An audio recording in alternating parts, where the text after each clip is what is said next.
Olá, meu nome é Tailane Ferreira dos Santos e eu sou do curso Técnico em Informática para a Internet Integrada ao Ensino Médio. O tema que eu escolhi para estar apresentando foi Traições a Maria Leopoldina da Áustria.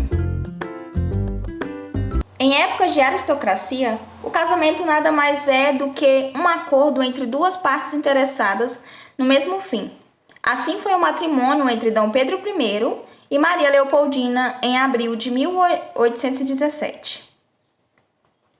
O fator que marcou definitivamente a vida de Leopoldina foi seu casamento com um príncipe português chamado Dom Pedro. As negociações iniciaram-se durante o Congresso de Viena, e no caso dos portugueses, o casamento de Dom Pedro foi a maneira pensada para poder finalizar as aventuras sexuais do filho do imperador português Dom João VI.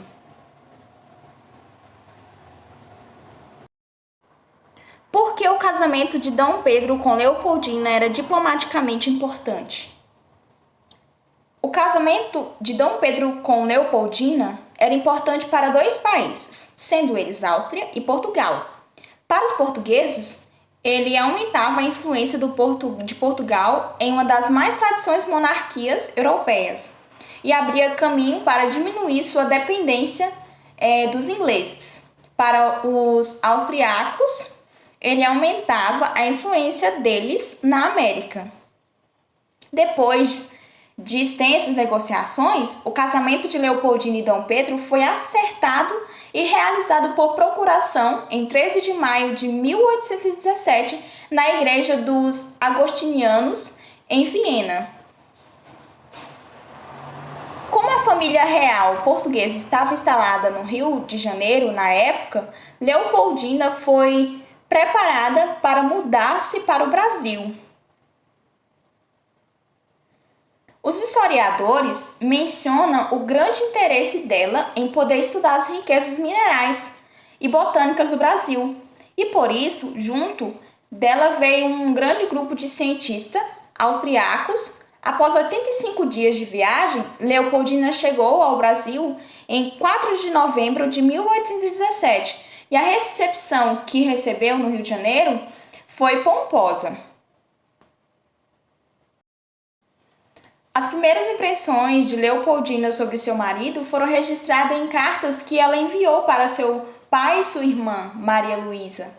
Nelas, ela mencionou que na primeira noite Dom Pedro não a deixou dormir e que ele era franco, falava tudo o que pensava e às vezes era bruto com ela. Nos anos seguintes, seu casamento foi-lhe um grande peso e contribuiu abertamente para a sua infelicidade.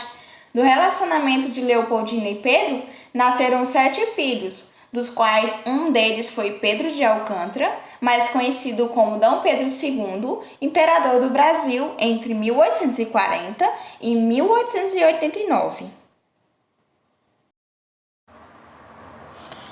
Em uma viagem que Dom Pedro fez a São Paulo, concretizou o desejo de Leopoldina pela independência do Brasil, mas acabou iniciando um período extremamente conturbado de seu casamento.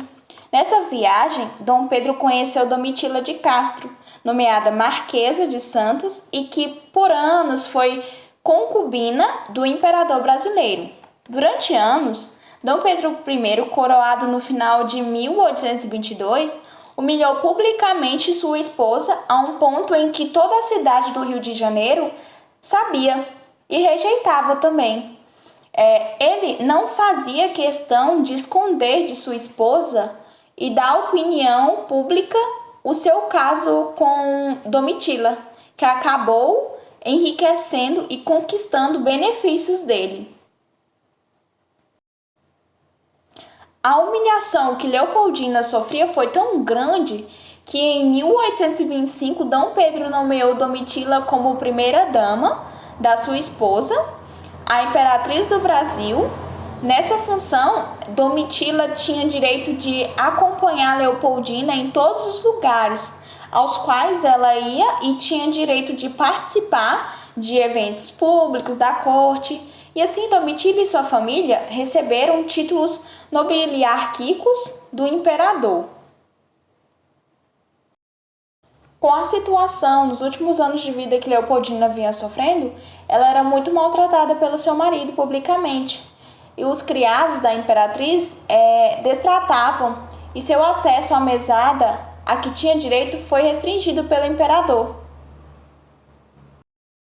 Além de registros pessoais feitos em cartas, a imperatriz nunca demonstrou publicamente sua insatisfação.